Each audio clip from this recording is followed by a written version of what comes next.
The Hall of Crystal Light was older than most stars humanity had ever named. Its walls curved upward like frozen waves, grown rather than built, shaped by patient hands over thousands of years. Soft colors moved across the surface, changing with the mood of the gathering. Today, the light was calm, ceremonial, and precise. At the center of the hall stood Queen Orales of the Vierlian Accord. She was taller than most of her people, her form elegant and balanced, her crown grown directly from her crest rather than placed upon it. To the Vierlians, their queen was not simply a ruler. She was continuity itself. Her presence meant stability, order, and the unbroken survival of their species. Around her, nobles and officials stood in perfect formation, every movement measured, every breath practiced. Nothing here was left to chance. Nothing ever was, except the human. Elias Mercer stood near the outer ring of the chamber, exactly where he had been told to stand. He wore the formal diplomatic uniform of the United Terran Coalition, though it still felt stiff and unfamiliar against his skin. He kept his hands folded behind his back and his posture straight, copying the stance of the alien attendants as best he could. He was not important. Everyone knew that, including him. Elias was not an ambassador or a commander. He was a junior cultural liaison, assigned to observe, record, and report. His job was to notice things, not to act on them. Especially not here, during the Queen's renewal ceremony, one of the most sacred events in Vierlian society. The ceremony had been explained to him in careful detail. It involved symbolic gestures, ancient traditions, and a final ritual that demonstrated the people's trust in their queen and in the systems that protected them all. Elias listened. He always listened, but humans noticed things differently. As the ceremony progressed, a low hum filled the chamber, resonating through the crystal walls. A single attendant stepped forward, carrying a slender ceremonial arrow made of polished crystal and metal. The arrow was not a weapon. It had never been one. It symbolized the trust of the people placed willingly in the Queen's care. According to tradition, the arrow would be released, slow and controlled, toward the Queen's heart. At the last moment, an invisible energy field would stop it, proving that the systems guarding her were flawless. It was a ritual repeated for centuries without error.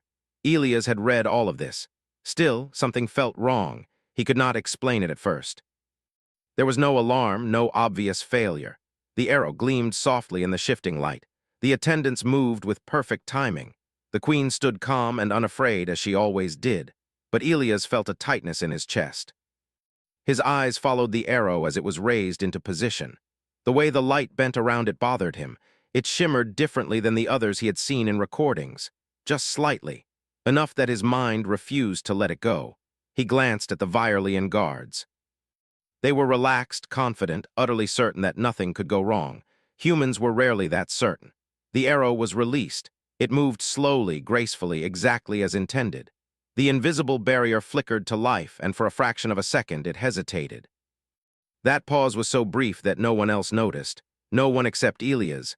His body reacted before his thoughts caught up. He did not shout. He did not plan. He stepped forward. Protocol vanished. Elias crossed the distance between himself and the Queen in a heartbeat. Gasps rippled through the court as the human broke formation, his movement chaotic compared to their ordered stillness. The arrow continued forward. The barrier failed completely. Elias raised his arm and placed himself between the arrow and the Queen. The arrow struck him and shattered harmlessly against his uniform, dissolving into harmless fragments as its safety enchantments activated too late. Elias stumbled back, more surprised than hurt, his heart racing. The hall fell silent. Queen Orales remained unharmed, staring at the human who now stood breathing heavily before her. Her attendants froze, their minds struggling to understand what they had just witnessed. The energy field surged back to life as if nothing had happened. Elias looked down at himself, confused. He felt no pain, no wound, just a faint burning sensation on his forearm and an odd metallic smell in the air. He laughed nervously, then stopped when he realized no one else was laughing. He said quietly. Sorry. The words echoed far too loudly. Medical attendants rushed forward, scanning him with handheld devices. Their expressions shifted from concern to disbelief. There was poison, one of them said, voice tight. A rare compound, undetectable to our systems. A murmur spread through the court. Elias blinked. Poison? Yes, the attendant replied, lethal to Viralian biology, instant, irreversible. Elias stared at his arm again. I feel fine. That only deepened the shock. Queen Orales stepped forward, her gaze never leaving him. The light in the hall shifted, responding to her emotional state. Confusion, awe, something deeper. You placed yourself in harm's path, she said slowly, her voice carrying effortlessly through the chamber. Without command, without obligation. Elias swallowed. It looked wrong. The queen studied him in silence. To her people, nothing looked wrong unless it truly was. Their systems were perfect, their rituals absolute, yet here stood a human, alive, uninjured, having done the unthinkable. The ceremony was suspended. The hall emptied in controlled confusion as officials scrambled to understand how a poisoned arrow had entered a sacred rite. Elias was escorted gently, carefully, as if he might shatter. Medical examinations followed. Long ones. Elias answered the same questions again and again. Did he feel pain? No. Dizziness? No. Fear? Yes, but not from the poison. The doctors finally concluded that the toxin had entered his system, but his body had neutralized it rapidly. Human biochemistry, unpredictable and aggressive, had rendered the poison ineffective. The conclusion unsettled everyone. Word spread quickly. By the time Elias was allowed to return to his quarters, the palace buzzed with quiet tension. Servants bowed deeper. Guards watched him with new eyes. He sat alone on his bed, staring at his hands. He had broken protocol. Possibly endangered diplomatic relations, maybe even offended an entire civilization. He did not feel like a hero. He felt like someone who had made a mistake and survived it. A soft chime sounded at his door. A royal messenger entered and bowed deeply. The queen requests your presence, they said. Elias' heart sank. As he followed the messenger through corridors of living crystal, he wondered what consequences awaited him. Humans were new to the galactic stage. Every action carried weight. He had never expected his instincts to matter this much. When he entered the private audience chamber, Queen Orales stood alone. No guards, no advisors, only her and the quiet glow of the walls. You are afraid, she said gently. Yes, Elias admitted. You should be, she replied. You altered fate. Elias did not understand what she meant, but he could feel the importance of the moment pressing down on him. The queen inclined her head. You saved my life. Elias opened his mouth to deny it, to explain that he had not meant to, that he had simply reacted. But the words did not come, because for the first time he realized something profound.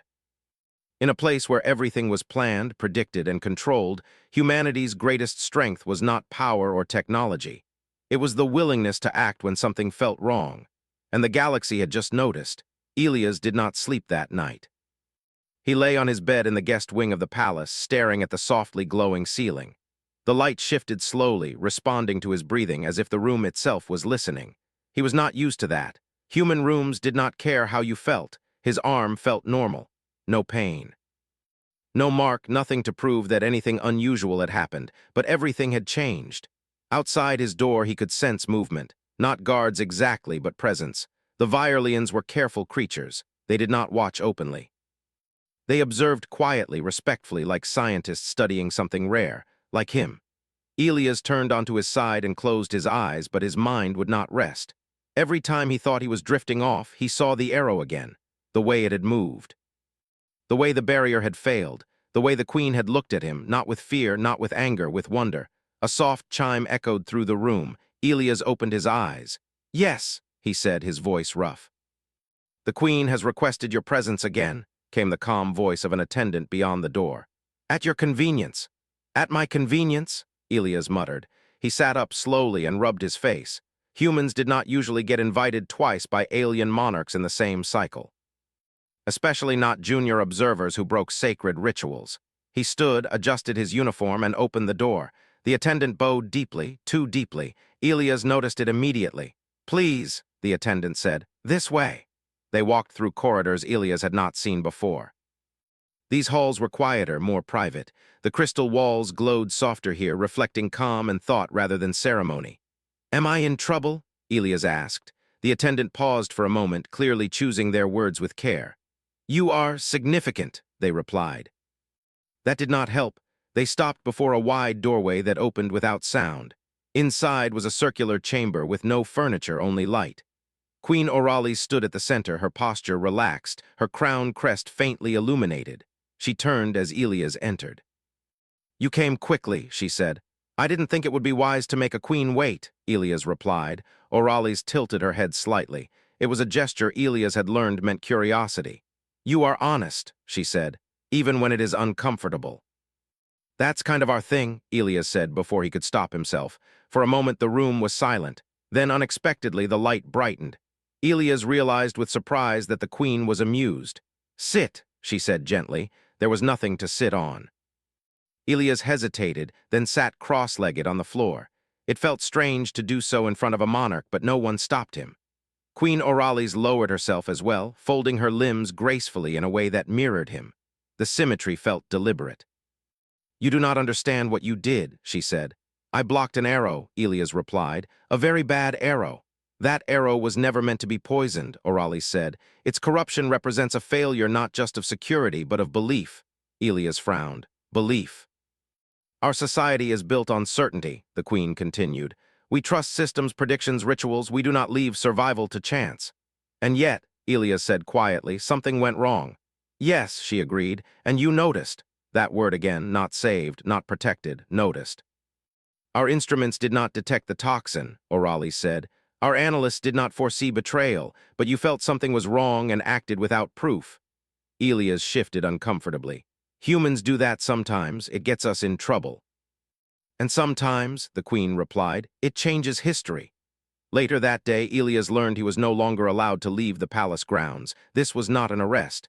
Everyone was very clear about that. He was a guest, an honored one. Still, it felt like a cage made of courtesy. Human diplomats arrived within hours. Elias had never seen them move so fast. Ambassador Reyes met him in a quiet meeting chamber, her face tight with controlled concern. "What were you thinking?" she asked softly.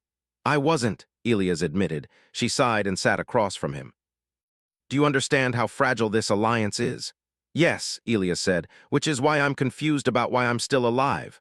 Reyes studied him carefully. "They're not angry." "That worries me more," Elias replied. Medical teams continued to study him, always politely, always asking permission. They ran scans, blood tests, metabolic analysis. Elias endured it all with growing unease. The results were shared with both governments.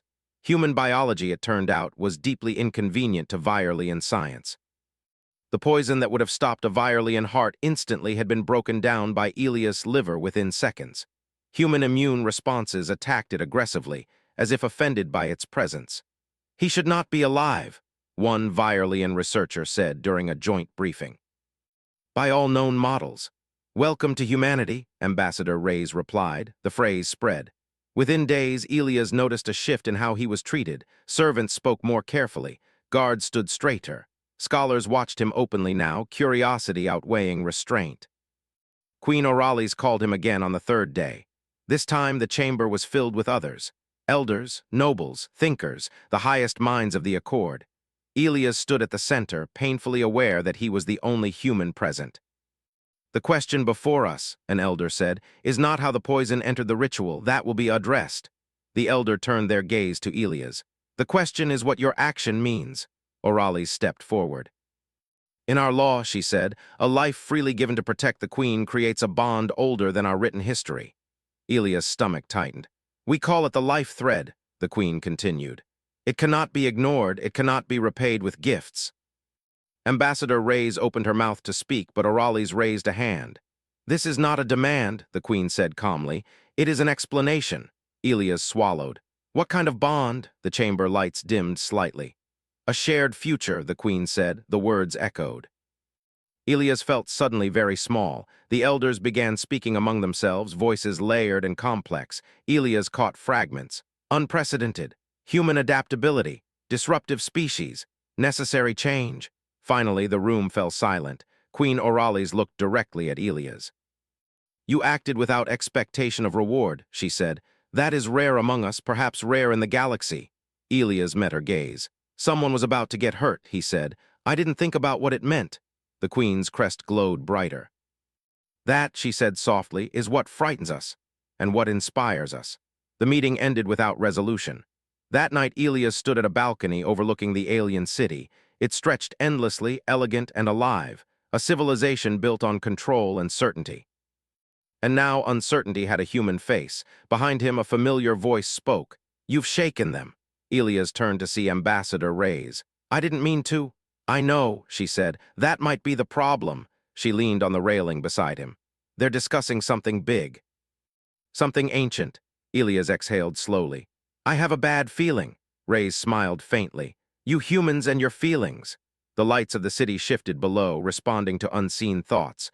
Far above in the palace, Queen Orales stood alone, gazing at the same stars. And for the first time in her long reign, she wondered what it would mean to share her future with someone who acted without fear of destiny.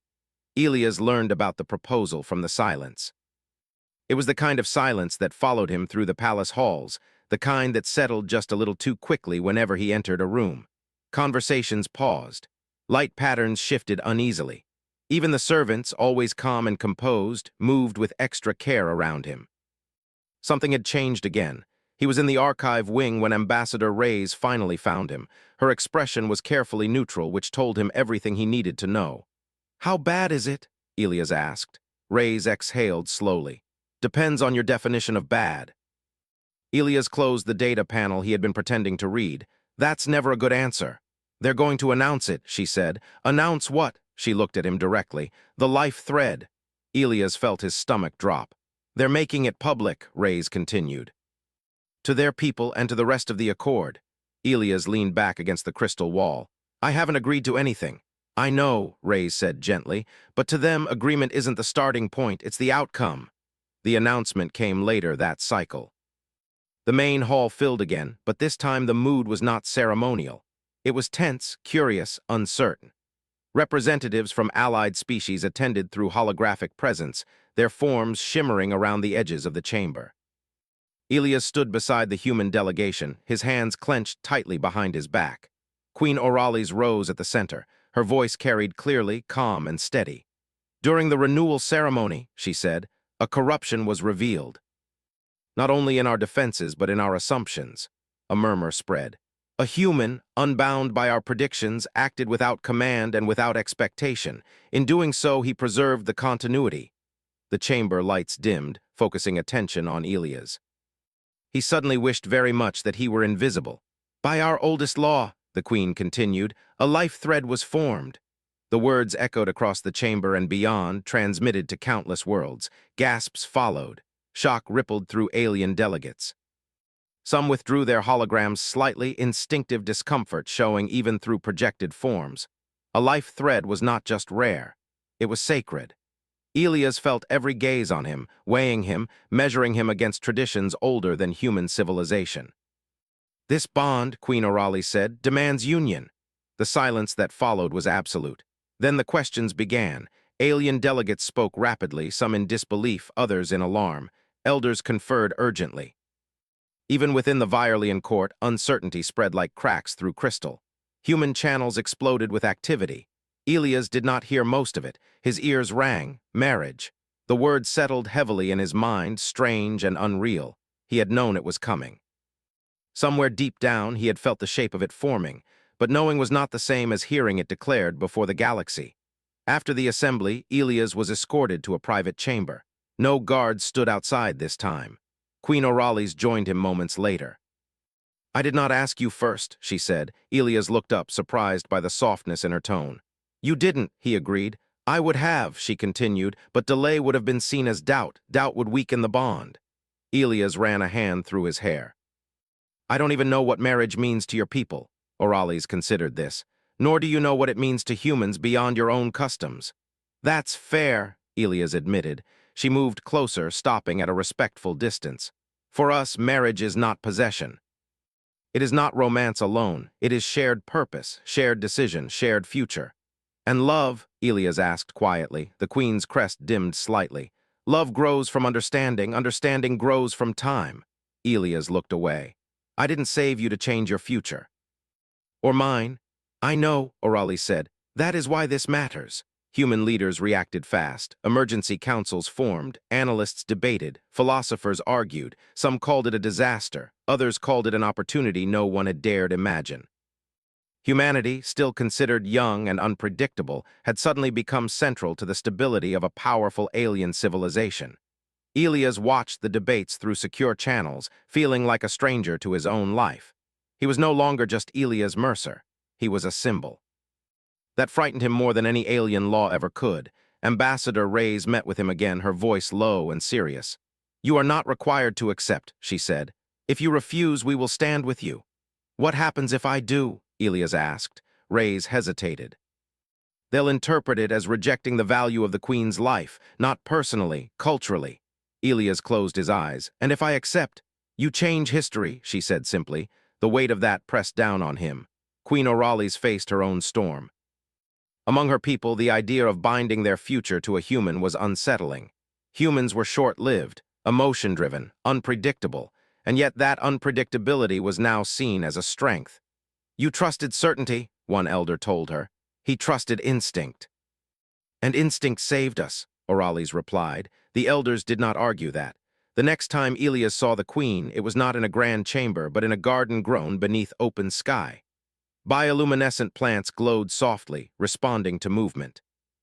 They walked side by side in silence for a time. "I don't want to trap you," Orales said at last. Elias stopped. "I don't want to become something I'm not." She turned to face him. "Then do not." Her words surprised him. "Our law binds action," she continued, "not identity. The bond exists because you acted. What comes after must be chosen." Elias studied her face. "Your people won't see it that way." "They will learn," she said, "just as mine must." He laughed softly, without humor. "Humans don't like destiny." "I have noticed," she replied. They stood there, two beings from different worlds, bound by a moment neither had planned. That night the galaxy waited. Rumors spread faster than facts. Some worlds feared human influence. Others welcomed it. For the first time, humanity was not just present among the stars. It mattered.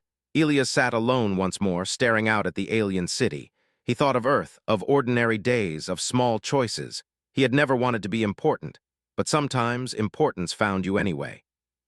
And the choice he made next would echo far beyond his own life. Elias did not sleep well that night. The alien city shimmered below him, its lights pulsing gently as if the world itself was breathing. Even from his balcony, he could feel the attention pressing on him, the unseen, silent weight of every pair of alien eyes in the palace and beyond.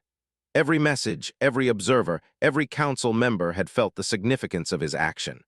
And now, the culmination had come. The life thread was no longer a quiet mystery. It was an expectation, a story that had reached far corners of the galaxy. He ran his hands over his face, trying to push back the rising tide of anxiety. He had never asked for this. Saving the queen had been instinct. Acting without thinking, that one human reflex had now created waves that humans themselves had not anticipated. Ambassador Reyes appeared at his door, as she had every day, but this time her expression was serious in a way that made Elias' chest tighten. "It's time," she said. "Time for what?" he asked, though he already knew.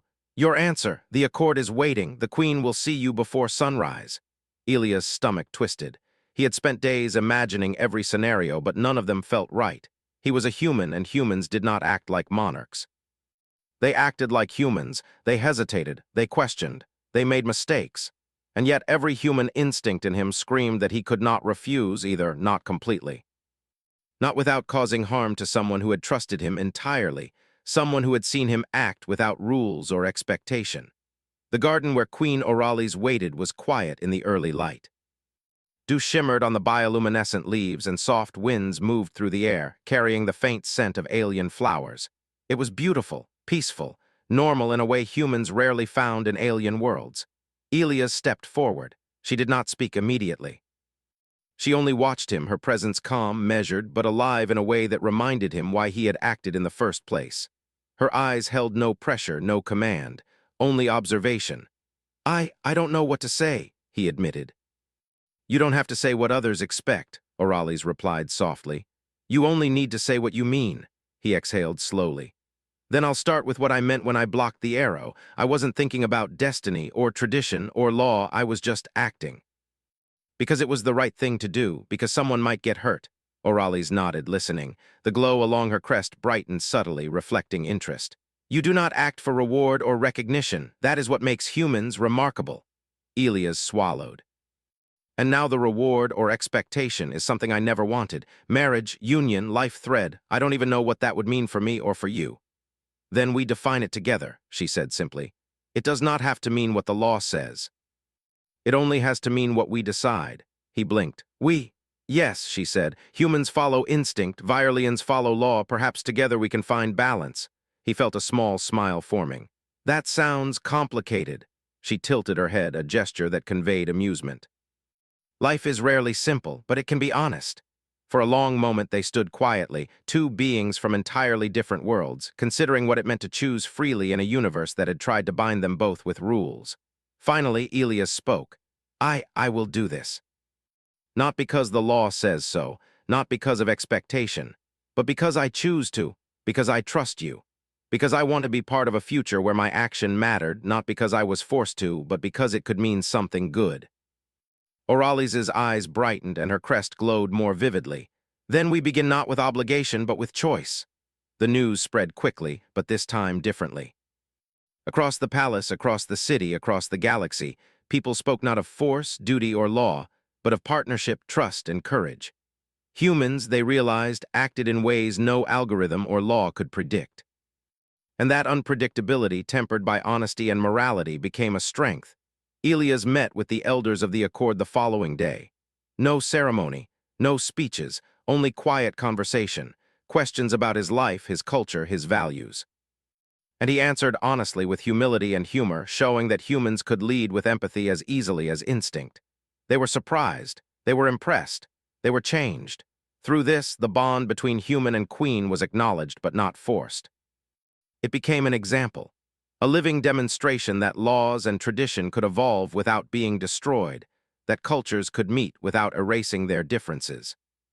When Orales and Elias finally stood together before the assembly, it was not as a pair bound by ancient law, but as two beings choosing to move forward together. The hall, once tense with speculation, erupted into curiosity and respect. They watched carefully, eager to see how the human's choice would shape the Virelian world. Elias realized something profound. Humans were small, short-lived, and fragile in many ways. But their uniqueness, their willingness to act, to choose, to question, to risk themselves for others, could reshape the galaxy. It was not strength or technology that mattered most. It was courage, empathy, and the ability to act when all rules told them not to. Orales reached out and Elias took her hand, careful and steady. It was not possession. It was partnership. Not obligation, but mutual respect. Together, they symbolized a future where cultures could coexist, not by force, but by understanding and choice. In the following cycles, human delegates began to be seen differently across the galaxy.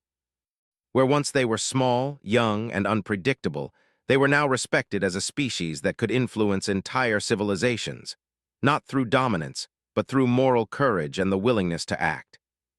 Elias returned to his quarters later that night, finally free of the unending scrutiny. He looked at the stars through the open crystal window. The universe was vast, full of rules, full of customs he could never fully know. Yet for the first time, he felt he had found his place, not because anyone commanded it, but because he had chosen to act. And somewhere in the distance, Queen Orales stood beside him, not as a ruler or lawgiver, but as a companion, a witness to humanity's strength, a reminder that courage and compassion could change worlds. Elias laughed softly, shaking his head. He had never wanted to matter. He had only wanted to do the right thing. And now, by acting instinctively, he had not only saved a life but had opened a door for humans across the stars. The city below pulsed in quiet harmony, responding subtly to the first light of dawn. And in that moment, Elias understood that the future was not something to be predicted. It was something to be created. And humanity, unpredictable and flawed and deeply alive, would create it with courage. The life thread was no longer a law, it was a story. A story about choice, about action, about the power of doing what felt right when all else seemed controlled. And that story would not end with one human or one queen. It would ripple across civilizations, across species, across the stars themselves, reminding everyone that the greatest power in the galaxy was the simple, enduring courage to act for what is right.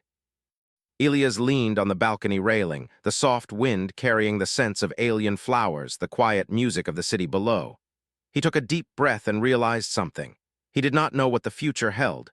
No human could. But he knew this, whatever came, humanity would meet it, not with fear, not with submission, but with courage, heart, and choice. And for now, that was enough. The galaxy was watching, and humanity at last was ready.